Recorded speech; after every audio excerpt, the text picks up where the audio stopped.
Honda A70 5G ပေါ့နော် 4G လည်းရှိတယ် 4G ကျတော့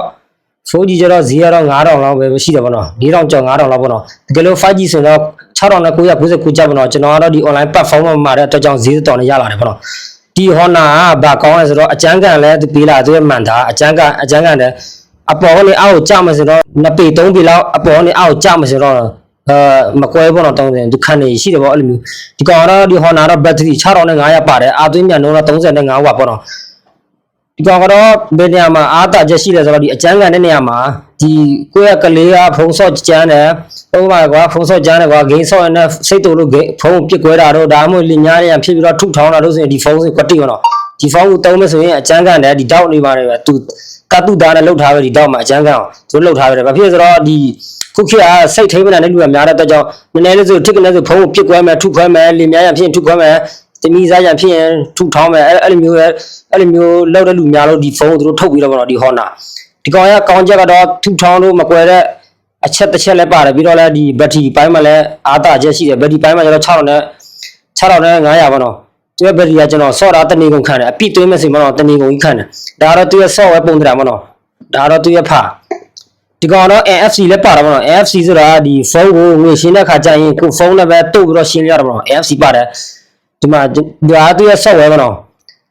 ဒီ Honda ကျတော့သူတို့ကတော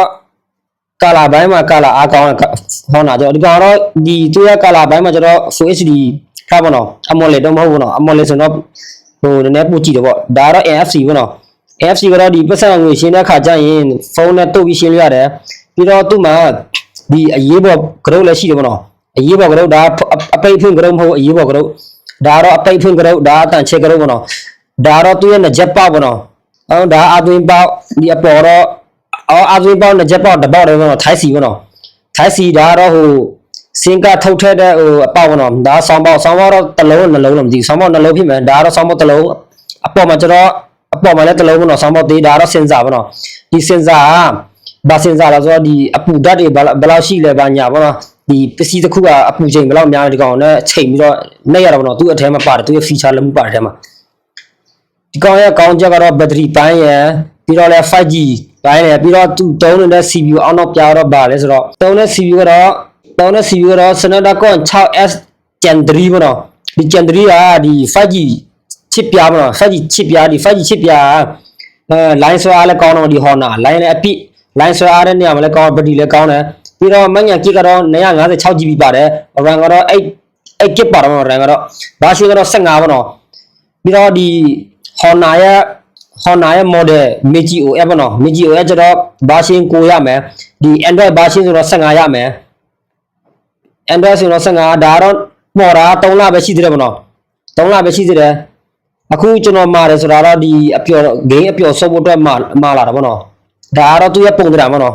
်ဒါရဲ့သူ့ရဲ့နောက်ပုံသဏ္ဍာန်အမဲရှိတယ်အဖြူရှိတယ်စတီးရောင်ရှိတယ်မှာတကယ်လို့ဒီအရေးပေါ်ကတော့ကိုတခုဒီ feature တွေကပေါင်းဆက်တို့ဒီအရေးပေါ်အတန်ဖမ်းမှာတို့ဘာလို့ဆိုမလို့ဒီကတော့နှိပ်လိုက်အရေးပေါ်ကတော့တစ်ချက်လောက်နှိပ်လိုက်ဆိုတော့ဒီမှာသူ့ရဲ့ feature တွေပေါ်တယ်ပေါ့နော်ဒါတော့ကဏ္ဍပေါင်းဆက်ဓမ္မဗီဒီယိုဒီ format တွေဗီဒီယိုရိုက်မယ်ဒါမှတန်လုပ်မယ်ဒါတော့ screenshot ရိုက်မယ်နော်အကုန်လုံးပါတယ်ပေါ့နော်ဒါ AI လည်းပါတယ် AI ကင်မရာလည်းပါတယ် AI နဲ့ပတ်သက်တဲ့ဒီ software တွေလည်းသူ့မှာ auto သမိတ်ပါတယ်ပေါ့နော်ဒီကျွန်တော်ဒီ Play Store ထဲမှာ software down တာခဏလေးပဲမြန်ပဲသူရဲ့ software down တာစက္ကန့်ပိုင်းပဲသူပြည့်သွားပြီပေါ့နော်ဒီ FIFA ဆိုတော့ကျွန်တော် down တာစက္ကန့်20လောက်ပဲဟိုကျွန်တော်ဈေးကြီးတဲ့ဖုန်းတောင်းတာတော့မှစက္ကန့်30စက္ကန့်60လောက်စောက်ရတဲ့ခါကျရင်ပေါ့နော်အဲ့ဒါမှပြည့်တယ်လူရှင်ပေါ့နော်ဒီကောင်စိတ်ဝင်စားမယ်ဆိုရင်ဒီကျွန်တော်ရဲ့ review ကိုစောင့်ကြည့်မှကိုယ့်အကူဆုံးဖြတ်ပြီးတော့ဝယ်ပေါ့နော်ကြိုက်မကြိုက်ပေါ့နော်ဒါပေမဲ့ပေးရတဲ့ဈေးကတော့ချိုတယ်အပြင်မှာတော့6999ကျပ်9000နီးပါးပေါ့နော်တကယ်လို့ online shopping မှာဝယ်မယ်ဆိုရင်တော့9000ကျော်ပေါ့နော်9400ကနေ9600ကနေ6000ထိပေါ့နော်ဒီဖုန်းကိုဘာစမ်းသပ်ခိုင်းမလဲသိချင်တဲ့အကြောင်းအရာရှိရင်ဒီ comment အောက်မှာရေးပြီးတော့မေးလာလို့ရတာပေါ့နော်ဒါတော့သူရဖာပေါ့နော်သူရဖာထဲမှာဘာပါဆိုတော့အာသွင်းတုံးပါမယ်အာသွင်းတုံးအမြန်အားကတော့35 watt ပေါ့နော်ဖာထဲမှာဘာပါကြည့်လိုက်မယ်ချက်တော့စင်ကထုတ်တဲ့ဒုတ်စင်ကထုတ်တဲ့ဒုတ်တိုင်ကြပြပါမယ်ပြီးရင်ဖုန်းအာသွင်းတုံးနဲ့ဖုန်းအာသွင်းကြိုးပေါ့နော်ဒါတော့ပဲပါတယ်ပေါ့နော်သူရအာသွင်းကြိုးကတော့35 watt အမြန်နှုန်း ဘက်ထရီလည်းပေးလာတယ်များတယ်ဘက်ထရီများတယ်ကိုမှကောင်းပြီအဖြစ်ဆိုတော့ဖုန်းတစ်ခါတွင်းလိုက်ရင်တော့ဘောနော်ကိုကအရေးပေါ်အပြင်ထွက်မဲ့ passport တွေပါညာတလုံးမစင်ဘောနော်တနေ့ကုန်ခံတာဘောနော်တနေ့ကုန်3အကြိုက်3 passport လုပ်တဲ့အချိန်မှာအားတွင်းကြမလို့တော့ဘောနော်အဲကြောင့်မို့ဘက်ထရီပိုင်းနဲ့ဒီဈေးနှုန်းပိုင်းနဲ့ကတော့ကောင်းတယ်လို့မြင်လို့ရတာဘောနော်ဒီဖုန်းဒီ Honda ဒါတော့သူ့ရဲ့ကင်မရာကတော့နည်းနည်းပါကြည့်ရဘောနော်တအားကြီးကြည့်တဲ့ထက်မှမပါဘူးဒါပေမဲ့ game shop ဖို့ရပြီးတော့အကျန်းကန်ပိုင်းမှာသူပေးလာတယ်အကျန်းကန်ဆိုတော့ဖုန်းကတကူဖြစ်မယ်ဆိုရင်တော့ဖုန်းကိုရည်နဲ့ဆေးလို့ရတယ်ဘောနော်ရည်နဲ့ဆေးလို့ရတယ်ရည်ထဲမှာအကြိုက်စိတ်လို့တော့မရဘူးဘောနော်ရည်ထဲမှာကြာမဆို3မိနစ်2မိနစ်လောက်တော့ခံတယ်ဒါပေမဲ့ရည်ဆေးမယ်ဆိုတော့ဒီမျိုးရည်နဲ့ဘာတွေဆေးလို့ရတယ်အကုန်လုံးသူကရည်ကားလည်းပါတယ်ဖုန်းကားလည်းပါတယ်ဘောနော်သူလောက်ထားပြီးတယ် IP